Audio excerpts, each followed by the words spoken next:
ओम शांति। आज 8 জানুয়ারি 2024 প্রাতঃ মুরলি। বাবা আজ বলেছেন, মিষ্টি বাচ্চারা বাবার স্মরণে থেকে সদা প্রফুল্ল থাকো। স্মরণে থাকা বাচ্চারা অত্যন্ত রমণীয় আর মিষ্টি হবে, খুশিতে থেকে সার্ভিস করবে। আজকের প্রশ্ন, জ্ঞানের নেশার সাথে সাথে কিসের চেকিং করা অত্যন্ত আবশ্যক? উত্তর, জ্ঞানের নেশা তো থাকে, কিন্তু চেক করো যে আত্ম অভিমানী কতটা হয়েছ। জ্ঞান তো অত্যন্ত সহজ, কিন্তু যোগেই মায়া বিঘ্ন ঘটায়। গৃহস্থ ব্যবহারে অনাসক্ত থাকতে হবে। এমন যেন না হয় যে ইঁদুররূপী মায়া ভেতরে ভেতরে কাটতেই থাকে আর তোমরা উপলব্ধিও করতে না পারো। নিজের নারী নিজেই দেখো যে বাবার সাথে আমাদের সুগভীর ভালোবাসা আছে কি? কতটা সময় আমরা বাবার স্মরণে থাকি? আজকের গীত, বন্যী পতঙ্গ কেন জ্বলবে না। ওম শান্তি। মিষ্টি মিষ্টি বাচ্চারা গানের লাইন শুনেছে, যেমন বাবা এমন চমক দেখায় যে তোমরা অতি সুন্দর হয়ে যাও। যে বাবা শ্যাম থেকে সুন্দর বানায়, আমরা কেন সেই বাবার হয়ে যাব না?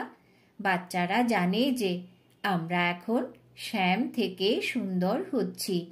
এ কথা একজনের উদ্দেশ্যে বলা হয় না।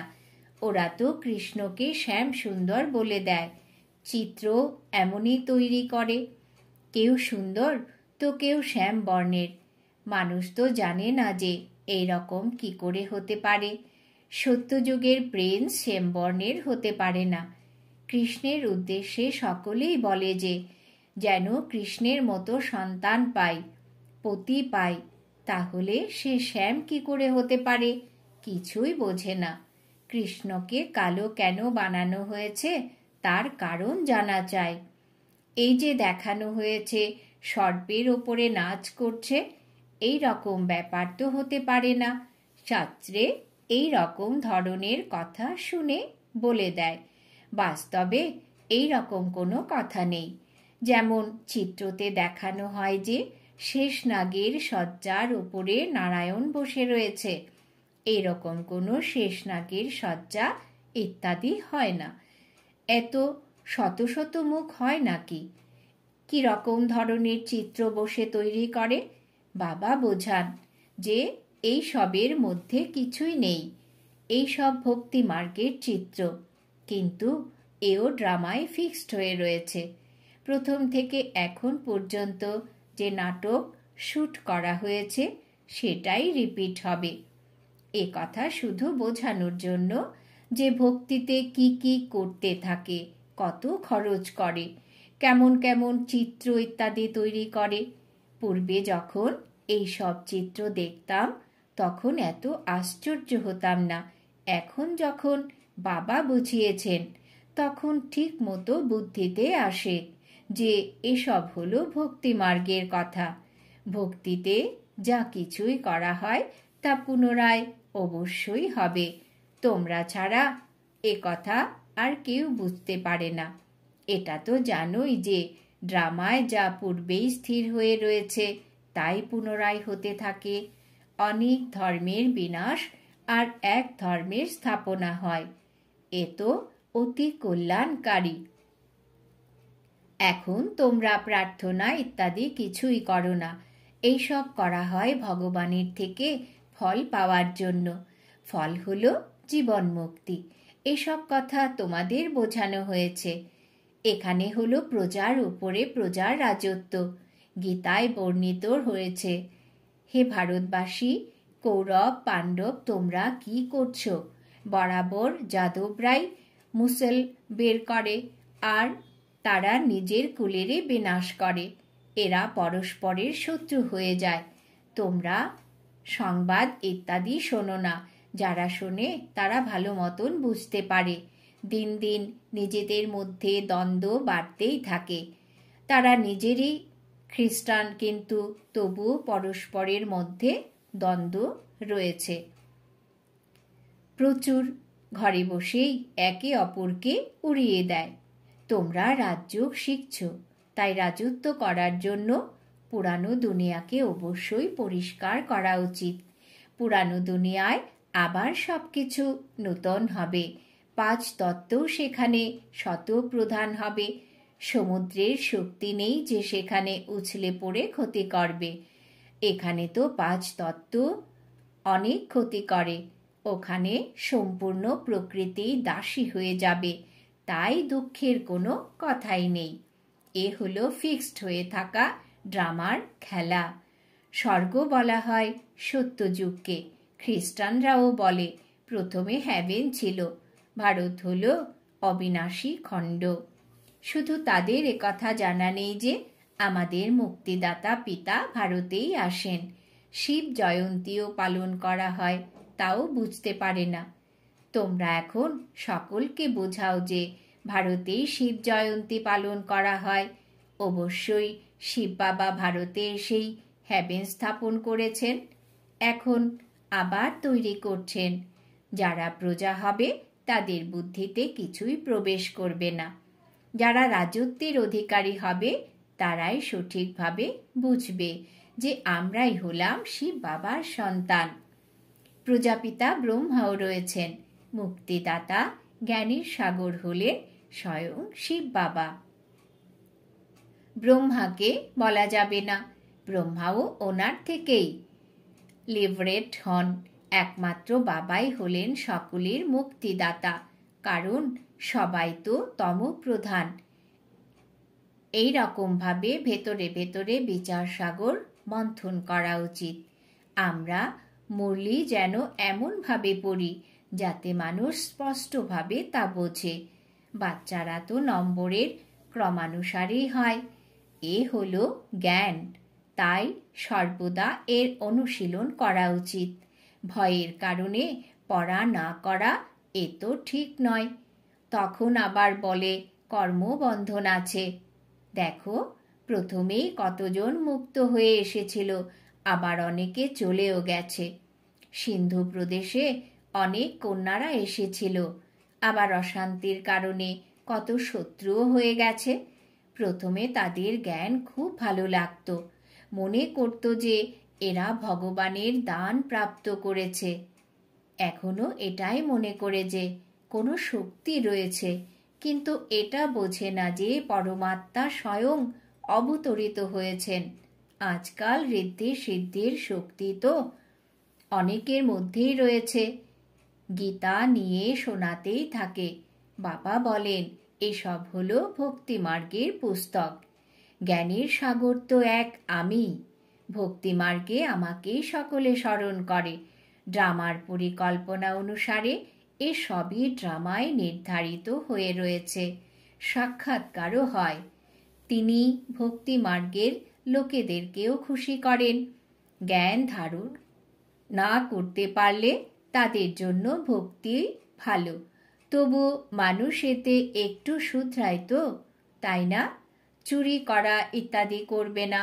ভগবানের ভজন যারা করে তাদের উদ্দেশ্যে কখনো ভুল কথা বলবে না, যেহেতু তারা হলো ভক্ত। আজকাল ভক্ত হলেও তারাও দেউলিয়া হয়ে যায়। আবার এরকমও নয় যে শিব বাবার বাচ্চা হয়ে গেলে তারা আর দেউলিয়া হবে না। পাস্ট কোনো কর্ম এমন হয়ে থাকলে দেউলিয়া হবে। জ্ঞানে আসলেও দেউলিয়া হতে পারে, কারণ এর সঙ্গে জ্ঞানের কোনো সম্পর্কই নেই। বাচ্চারা, তোমরা এখন সার্ভিসে যুক্ত রয়েছ। তোমরা মনে করো যে শ্রীমত অনুসারে সেবায় নিযুক্ত হলে ভালো ফল পাবে। আমাদের সবকিছু ওখানে ট্রান্সফার করতে হবে, ব্যাগ ব্যাগেজ সব কিছু ট্রান্সফার করতে হবে। শুরুতে বাবার খুব আনন্দ হতো। ওখান থেকে যখন এখানে আসেন তখন গান বানান, অল পেল আল্লাহকে আর বে পেল বাদশাহী। শ্রীকৃষ্ণের চতুর্ভুজের সাক্ষাৎকার হয়েছিল, তাই তিনি মনে করতেন যে দ্বারকার রাজা হব। এই রকম নেশায় মত্ত থাকতেন। এখন এই বিনাশী ধন দিয়ে কি করব? তাই বাচ্চারা, তোমাদেরও খুশি হওয়া উচিত। বাবা আমাদের স্বর্গের রাজত্ব দেন। বাচ্চারা কিন্তু ভালোভাবে পুরুষার্থ করে না, চলতে চলতে পড়ে যায়। ভালো ভালো বাচ্চারা যারা বাবাকে নিমন্ত্রণ জানায় তারাও বাবাকে স্মরণ করে না। বাবার কাছে পত্র আসা উচিত যে, বাবা, আমরা খুব খুশি, তোমার স্মরণে সদা মেতে থাকি। অনেকেই আছে যারা কখনো স্মরণ করে না, স্মরণের যাত্রায় থাকলেই খুশির নেশায় বিভোর হয়ে থাকবে। জ্ঞানী যদিও খুবই মত্ত থাকে, কিন্তু দেহ অভিমানও অনেক রয়েছে। আত্ম অভিমানী ভাব কোথায়? জ্ঞান তো অনেক সহজ, যোগেই মায়া বিঘ্ন ঘটায়। গৃহস্থ ব্যবহারে অনাসক্ত হয়ে থাকতে হবে। এমন যেন না হয় যে মায়া বশীভূত করে নিল। মায়া এমনভাবে কাটে যেন ইঁদুর ইঁদুর এই রকমভাবেই কামড়ায়, রক্ত বেরিয়ে যায় কিন্তু বুঝতে পারা যায় না। বাচ্চারা বুঝতেও পারে না যে দেহ অভিমান এলে কত ক্ষতি হয়ে যায়, উচ্চপদ প্রাপ্ত করতে পারবে না। বাবার থেকে সম্পূর্ণ উত্তরাধিকার নেওয়া উচিত। মামা বাবার মতো আমরাও যেন রাজ সিংহাসনের অধিকারী হই। বাবা হলেন হৃদয় হরণকারী। দিলওয়ারা মন্দিরেও এর সম্পূর্ণ স্মারক চিহ্ন রয়েছে। ভেতরে হাতির উপরে মহারথী বসে রয়েছেন। তোমাদের মধ্যেও মহারথী, ঘোড়সাওয়ার, পেয়াদা রয়েছে। প্রত্যেককে নিজের নিজের নাড়ি পরীক্ষা করতে হবে। বাবা কেন দেখবে? দেখো, আমরা বাবাকে স্মরণ করি এবং বাবার মতো সার্ভিসও করি। আমাদের বাবার সাথে যোগ রয়েছে। রাত জেগে কি বাবাকে স্মরণ করা হয়? আমরা কি অনেকের সেবা করি? চার্ট রাখা উচিত। বাবাকে অন্তর থেকে কতটা সময় স্মরণ করো? কেউ কেউ মনে করে আমরা নিরন্তর স্মরণ করি। এটা তো হতে পারে না। আবার কেউ কেউ মনে করে আমরা বাবার বাচ্চা হয়ে গেছি, ব্যাস। কিন্তু নিজেকে আত্মা মনে করে বাবাকে স্মরণ করতে হবে। বাবার স্মরণ ব্যতীত কোনো কাজ করা মানেই বাবাকে স্মরণ না করা। বাবার স্মরণে সদা প্রফুল্ল থাকা উচিত। যারা বাবার স্মরণে থাকে তারা সর্বদা রমণীয় থাকবে আর হর্ষিতমুখী থাকবে। কাউকে যখন বোঝাবে তখন অত্যন্ত খুশি হয়ে এবং রমণীকতার সাথে বোঝাবে। এমন অতি অল্পই আছে যাদের সার্ভিসের অনেক শখ রয়েছে। চিত্রের দ্বারা বোঝানো উচিত। বাবা বলেছেন চিত্রের দ্বারা বোঝানো অতি সহজ। তিনি হলেন উচ্চ থেকে উচ্চতম ভগবান। আবার তার রচনা হলো সব বাচ্চারা। আমরা হলাম ভাই ভাই। এ হলো ব্রাদারহুড। তারা তো ফাদারহুড বলে দেয়। প্রথমে শিব বাবার চিত্রের দ্বারা বোঝাতে হবে যে ইনি হলেন সব আত্মাদের পিতা, পরম পিতা, পরমাত্মা নিরাকার। আমরা আত্মারাও নিরাকার।